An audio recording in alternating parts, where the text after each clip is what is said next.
There, sweetheart. Okay. Hey guys, we Good morning. are live again, and It's kind of windy out here, so it might sound kind of yeah, and I didn't bring funny. our good mic today, so sorry about that. I'm gonna go ahead and get ourselves caught up here. Yeah, already. You can go ahead and share it with our groups. Good.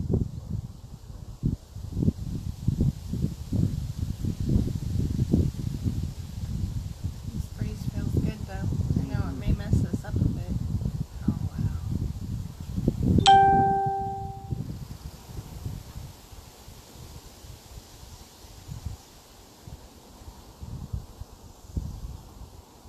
Kevin Van Dorn is watching. Jocelyn's watching. Hey guys, all right, we are officially live, shared with all of our groups. Let me see if I can hear us. Hey Mom and Dad. Good morning. Yeah. Can you hear us okay, Jocelyn?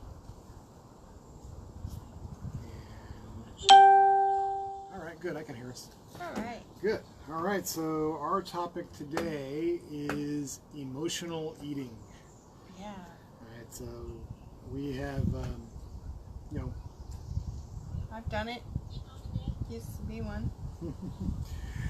yeah, definitely. And that's always been a problem for everyone, right? So here we are in the, most people eat the standard American diet, and we are addicted to food, especially sugars and grains and carbohydrates. And so we have been trained to eat to when we feel depressed or when we feel stressed, and all these things. And so part of the problem now is we're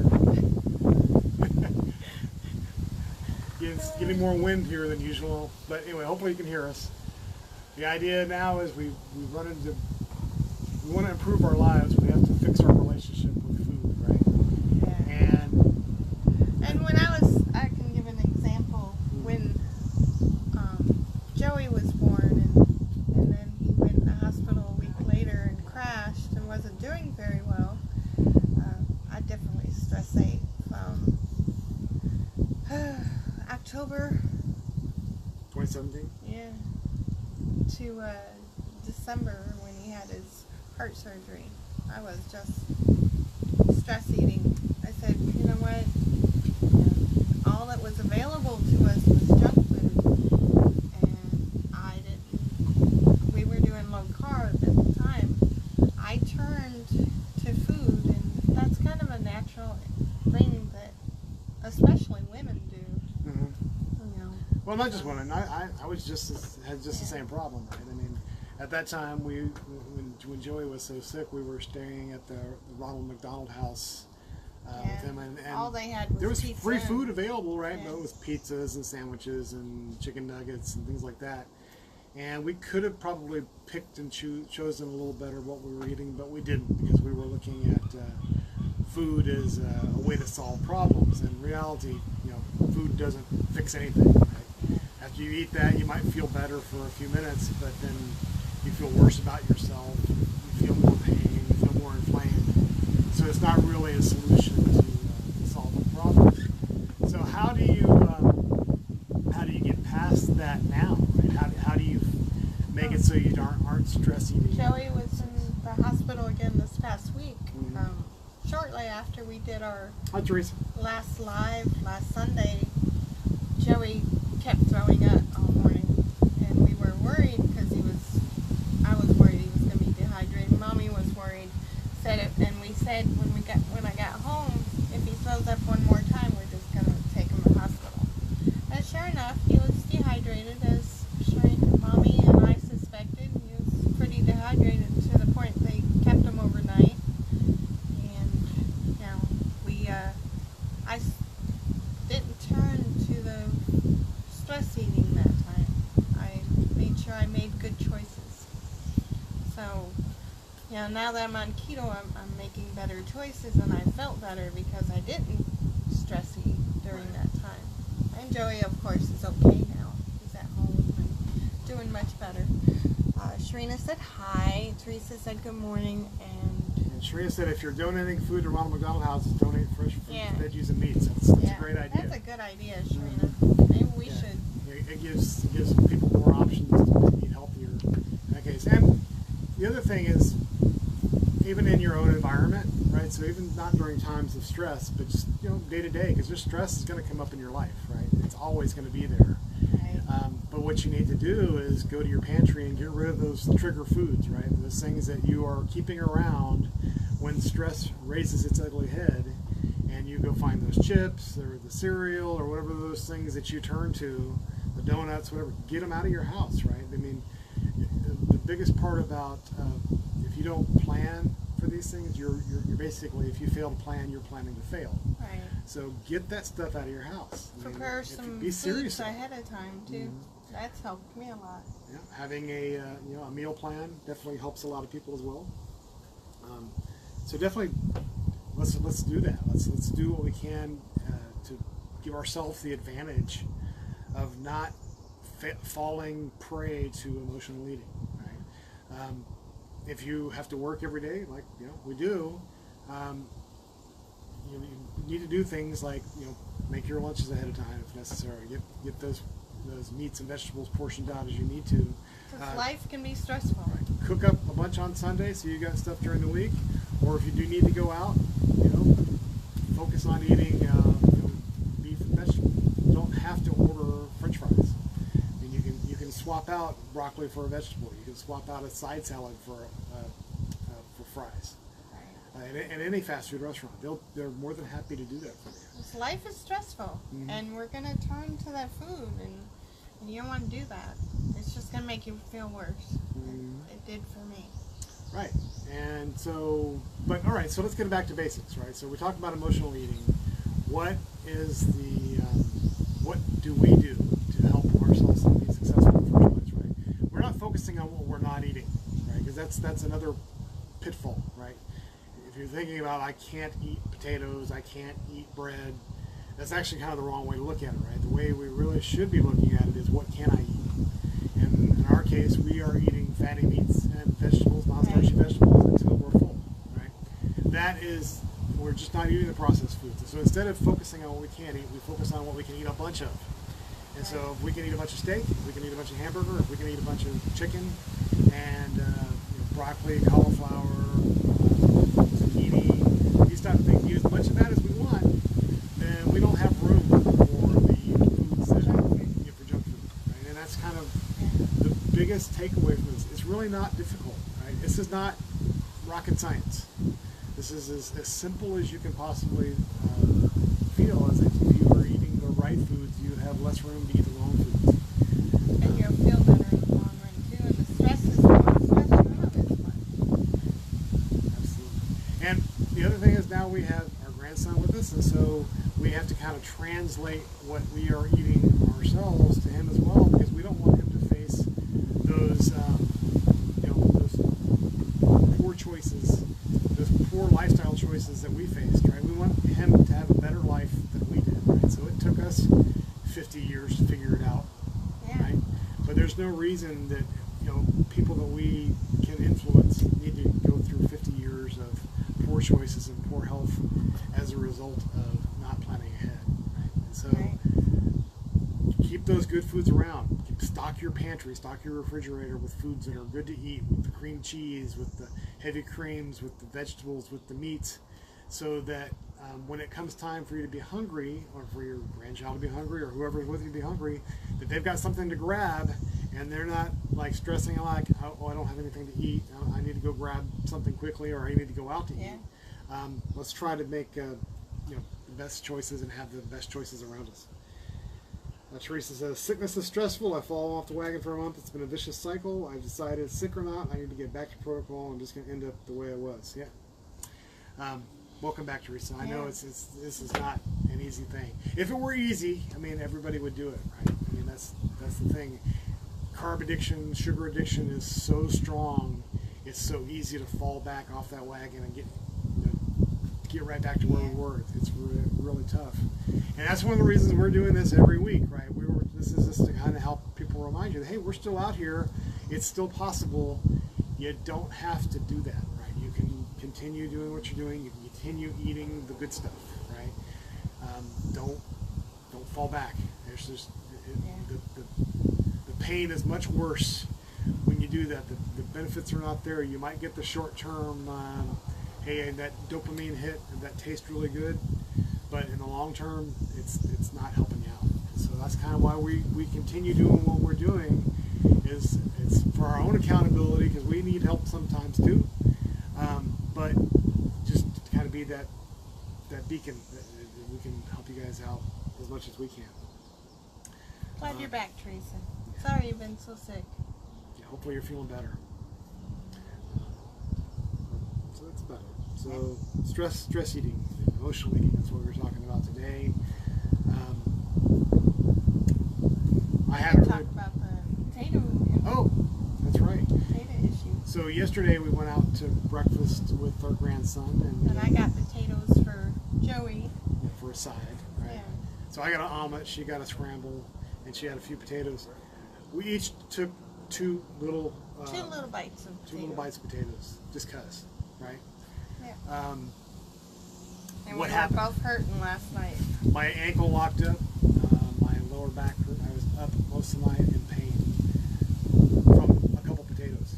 So it's not just about being low carb for me, right? It's the starch. Starch is a poison to me. It impacts my body poorly. I mean, we were still under 20 carbs. Yeah, we were it wasn't a cheat. It was just a little like bit of potato. couple potato It was bites. not anywhere near 20 carbs. But the very point that I had starch impacted my body negatively. And so it was just a nice little wake-up call that said, hey, you can't even do a little bit. And I've posted earlier on ankylosing spondylitis, which I have, is it's greatly impacted by starch. When you eat starch, it thinks of it as, it looks at it like a damaged collagen.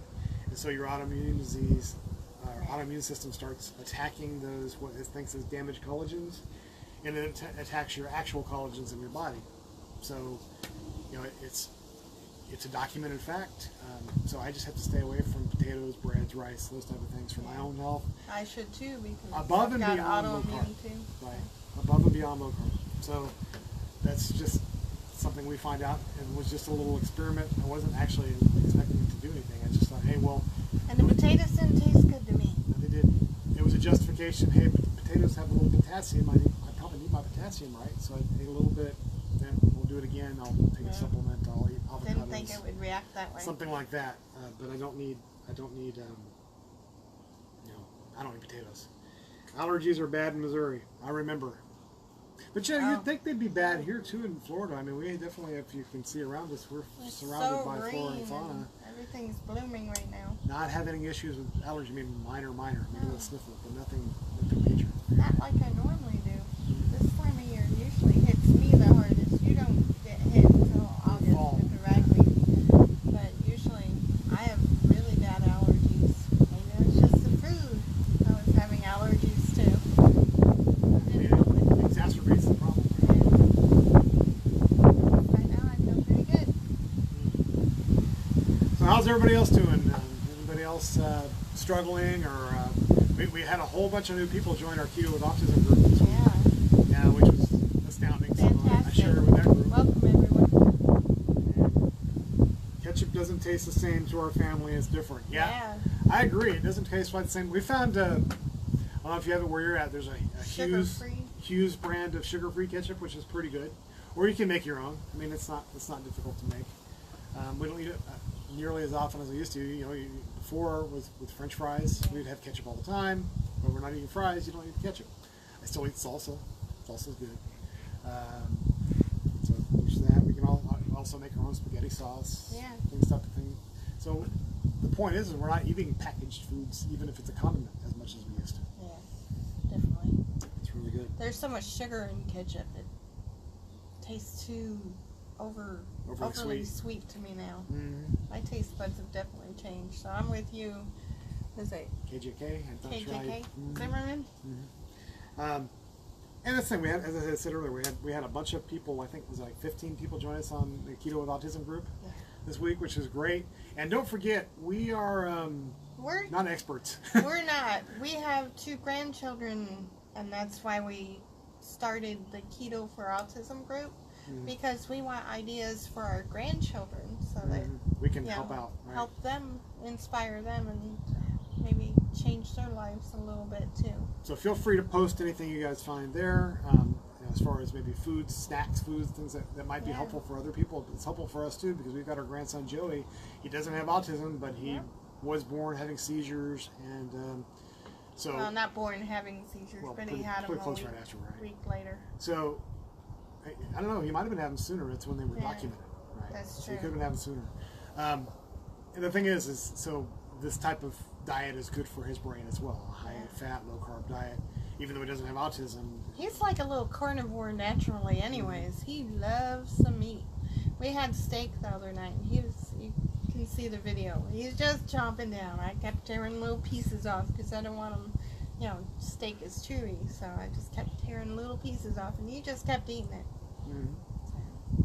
Yeah, and so I mean, there's lots of ways to do it. You can make lots of snacks. We, for him, we made like a version of the fathead dough that uses coconut flour and cream cheese and mozzarella that we can turn into crackers or the flatbread. Yeah, I added some cheese and made it like crackers for him. Yeah, and I put it in the dehydrator so it made it nice and hard and crunchy. So I mean, those are things that you can do as well. And Sheree says he is so cute with the meat. Yeah, he does like his meat. He's an awesome. Yeah. Teresa said she found some barbecue sauce with stevia. Probably the same Hughes brand we got. It's quite good. It's Hughes. Yeah, I like the hickory flavor. I don't like the honey flavor. That's too sweet. Oh, we're good grandparents. We try. We're trying. I wish I could have been a better parent. And the wind's messing up my hair. So. Wow. You're fine. I'm such a girl. Well, anyway, here it's another beautiful day. We're at Lettuce Lake, which is off the Hillsborough River here in Tampa, Florida. We kind of made this our new Sunday spot because it's beautiful. It's gorgeous. And just love it. Today I don't hear the birds because of the wind, but last week we did it. You could hear the birds in the background. We saw every type of bird that possibly was here. Saw a couple gators last week. Haven't seen any today. Oh, there's a turtle down there. Just went up. Went down. But it's a beautiful day. So, at any rate, if you guys have any ideas for articles or things you want us to post in the future, let us know, or topics. Or any questions, we'd be happy to try to answer them. We're not professionals. But, yeah, we've kind of been doing this since August of last year, so. We can do it. We've done our research, too. We're here to show you that it can be done, right? Yeah. We were as big a carb addicts as anybody, and me especially. I was the guy that would go, eat pastries in secret, or just go to the store just to get something so I could get something for myself. I mean, you didn't bring me home? Not always. No, see. But the thing is, whoa, wasp. Hello, wasp. Go away, wasp. Yeah, I mean, it can be done. So 8 months now, I'm down 81 pounds. A little bit of a stall right now, but you know what? That's okay. 81 pounds is a good place to stall at. If I'm going to stall, we'll stall there. I'm 57, hanging at 57. Yeah. I went to 58 and then I went back up. So here's the deal. Goes up and down. We're maintaining, right? So it's not, even though you're not continuously on this linear path of always losing weight, if you can get to a point and hang there for a while and then lose a little more, maintaining weight loss is something we've never been able to do before. Oh, never. So the most I ever lost was 20 pounds, and that was on Weight Watchers. yeah, and then you would be right back up again. Yeah. So Then I gained 40 pounds. So. it's a pretty good non-scale victory just to keep your weight not going back up again. Yeah. We might need Plus to tweak it a little more. everything is loose on me. I just bought this shirt, and it's already loose. So. Yeah, I'm down to Feeling 34 pants now, which I haven't been since before 2000. Yeah. So since I was in the Navy, I haven't been down there. So there's things that move beyond the weight on the scale. There's inches around your waist, there's inches around your neck, around your arms. Your body's constantly changing. Yeah, I took my measurements again. I hadn't taken them since October. I lost 2 inches on my neck, 4 inches on my waist. This is all since October, so I'm losing the inches too, even though I'm kind of not losing weight right now. My clothes are fitting better. Right. Michelle's out says I'm bouncing in the 170s last couple of months. Last summer I was bouncing in the 230s. Awesome. So there you go. See, Good job, Michelle. I mean, you're going to do that Yeah. with this lifestyle because your fat cells are stubborn. They don't want to give it up, but they will eventually. You know, what we started off the topic again today was emotional eating, right? Because you're going to hit these times of stress all the time, and if you can just not hit that cycle of emotional eating and then push yourself back up again, you are way ahead of the game, right? Yeah. And that's really what this is all about. Staying ahead of that. When Joey had his heart surgery, I was probably 241, and now I'm 284. Or 180. Or 184. Not 284. No, I'm not going up. That's the problem with live. Anyways, yeah. So have you tried Wild Tree products? They have mac and cheese products. Kids with autism will only eat neutral color foods. I don't know. We haven't. We'll take a look at it. Wild Tree products. And our grandkids are eating more vegetables and meat than they have before in the past, so they've kind of gotten past that neutral. I mean, they were like that way. They were only eating like Pop-Tarts and chicken nuggets before, but I think they're expanding more. They are definitely expanding. I went and spent some time in Washington State with my grandchildren, and they're eating much better. And my granddaughter loved my food, so. Mm-hmm. And you know, the fathead dough helps in that respect. Michelle says that we've held on for 50 years, and so it's going to be stubborn. Yeah, weight loss is definitely stubborn. Yeah. But we're doing better. We're doing better. All right, we got 9 people watching us now. That's cool. That's great. Hey guys, welcome. If this is your first time hanging out with us, let us know. Say the first time. And yeah, so we're just trying to be the motivation that we can. All right. Trying to inspire everybody, other people on our journey. Megan Ross says, I am AST syndrome. I've always been an adventurous eater. Each kid is different, depends on their sensory sensitivities. Yeah, that's true. That's one thing I've learned, that if you've met one person with autism, you've met one person with autism. Right? Yeah. Both my grandchildren are different. Mm-hmm. Both my autistic grandchildren are different.